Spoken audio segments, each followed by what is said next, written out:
We talked a little bit before we started the interview about Europe next season and who might be in Europe, who might be in the Champions League. It's been the last, so Chelsea this season, Leicester the season before, Liverpool this season, three teams with no European football to get in the way, if you like, if that's how you look at it. Is it possible in England to do a Champions League, Premier League double? Can you go for both tournaments full on? Listen, it's no doubt it's extremely hard to do the double because of, as I said, the nature of the Premier League and the level of competition in the Champions League. I mean, it's an unbelievably challenging feat to achieve. But nevertheless, you would not be in the position I am in if you don't think and believe that you can do it. The last two champions in the Premier League have won the league while not playing in Europe.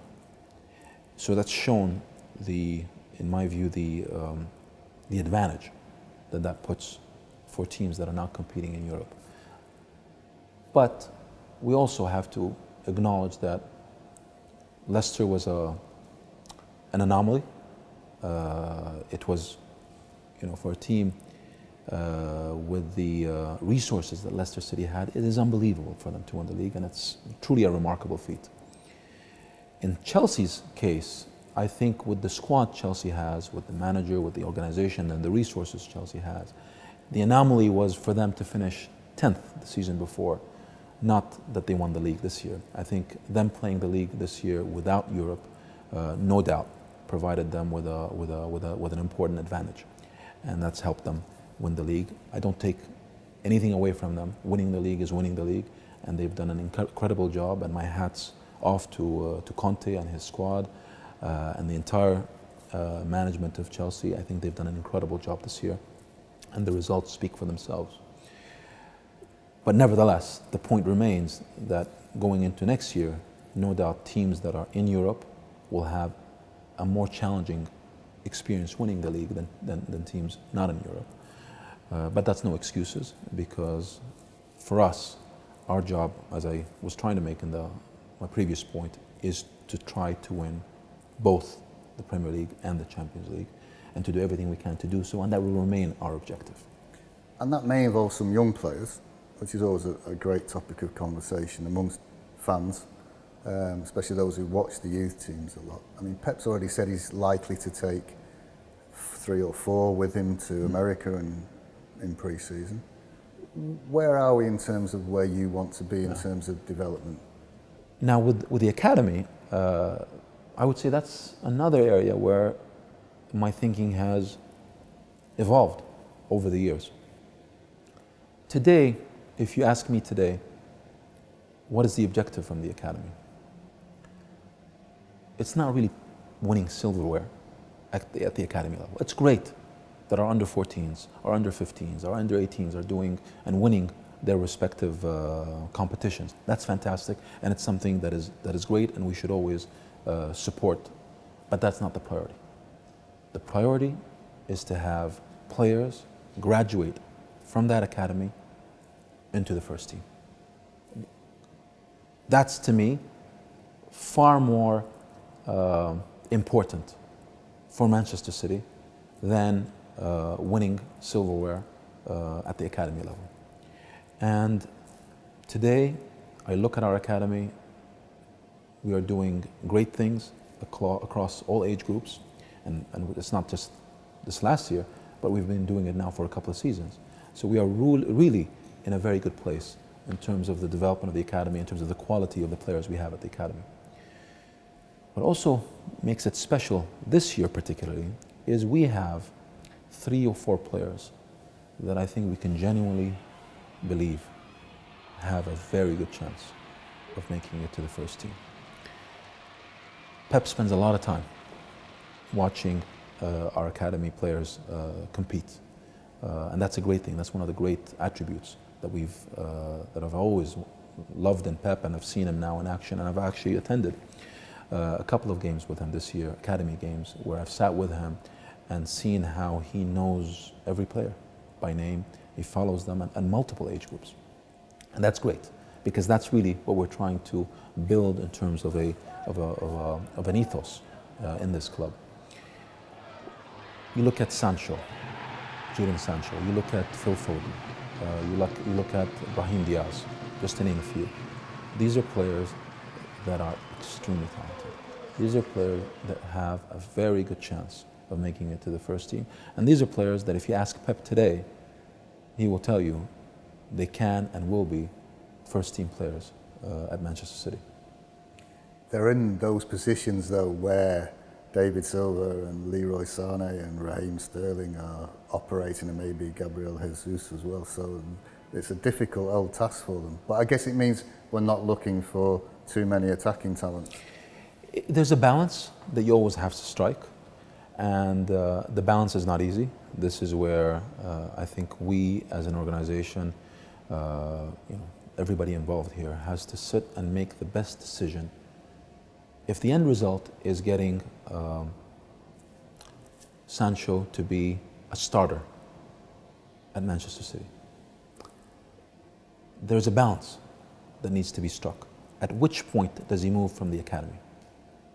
And that transition from the academy, does it go to Manchester City, to the first team, or does he go and get loaned out to get some experience elsewhere before we bring him in? And it's really, there's no fixed model here.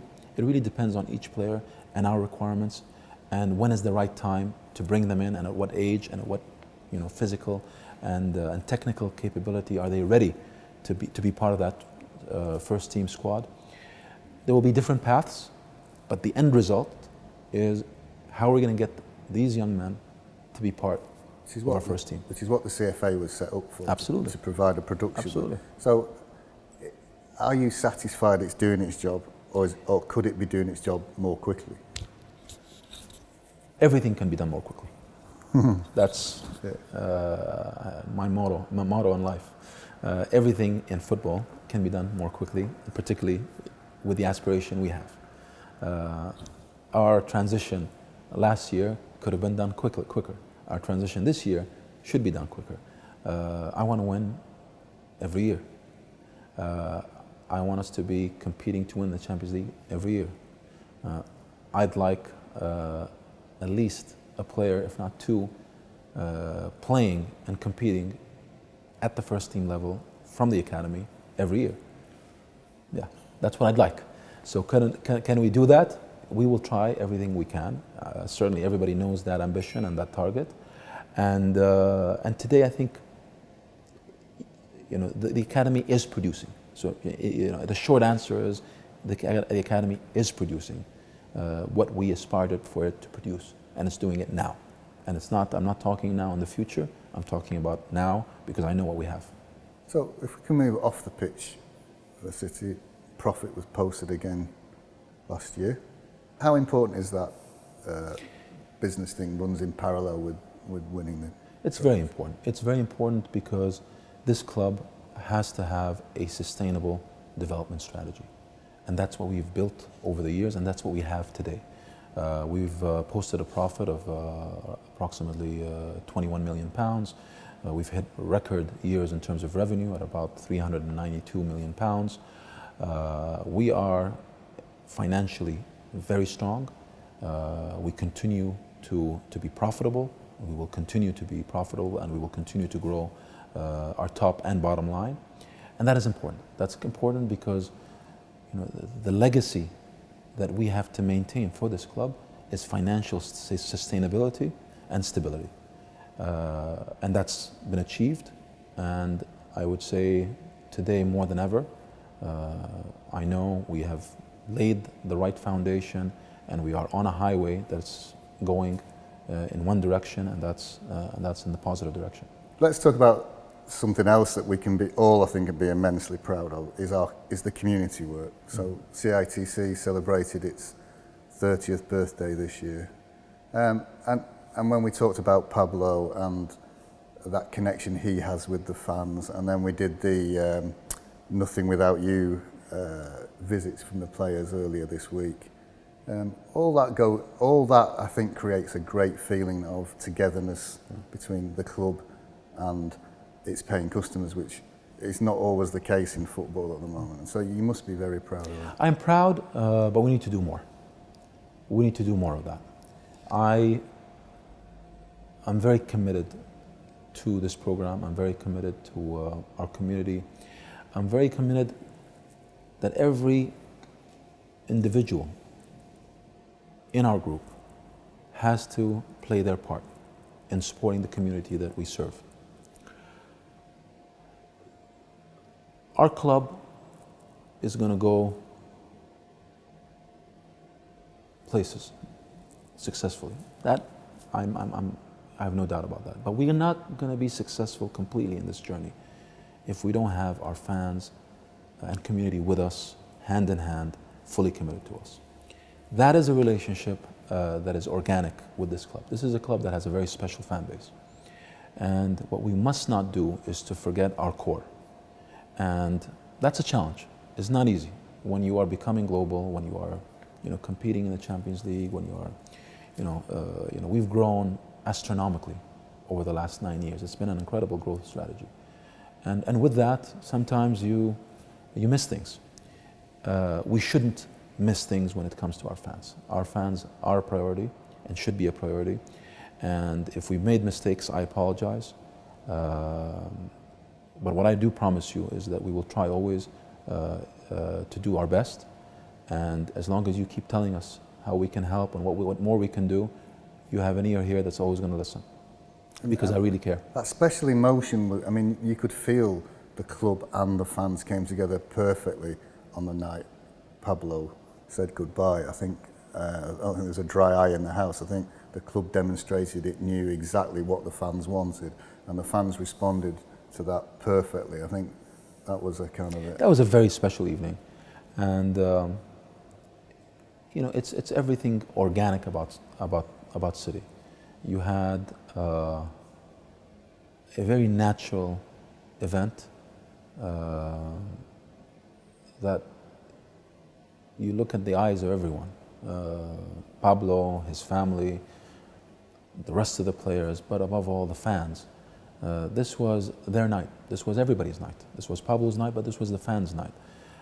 It was really a special evening, but we need to have more of that. And it shouldn't be just about someone as important as Pablo leaving, or us winning a game or winning a league, or it's a relationship that needs to live all the time. We're going to have good times and we're going to have bad times. And as long as we are together, we will get through it and move on and be successful always. And in the wider community of Manchester in particular, ADUG and the City Council got big plans. Yes. Are in the middle of lots of work together. The relationship, I think, has never been stronger. Could you let the fans know a little bit more about what's going on in that area? Well, Manchester Life is a project that continues to develop. It's been a great success so far, and we've been systematically building and investing in Manchester. It's been a great program. We've been involved over the last couple of years. The City Council has been unbelievably supportive. And again, that's a relationship that's become very organic, very natural, and very real and with substance. So I'm very proud of how that relationship has evolved. And I can promise you that we will continue to be in the fabric of this city. We will continue to invest in a responsible way. His Highness Sheikh Mansour gave a commitment and a promise day one when he entered this club. And as a custodian of this promise, I try, and we try, I think every one of us, working in for City Football Group, to meet that commitment that he's made day one, that this was going to be a long-term project, this was going to be a sustainable project, this was going to be a successful project, and this was going to be a project that serves and supports the community of Manchester. We've done that, I think, at the club level. We've done that through the investment we've made in the infrastructure and the developments that you've seen over the years. And we've done that through his personal investment strategy in the redevelopment of Manchester through projects like Manchester Life. That will continue. Sheikh Mansour is as committed today as he was committed day one, 9 years ago. And as we enter this next year, which is going to be our 10-year anniversary, I can tell you right now that commitment, that zeal, that energy, it just, if any, it's bigger and larger in every way.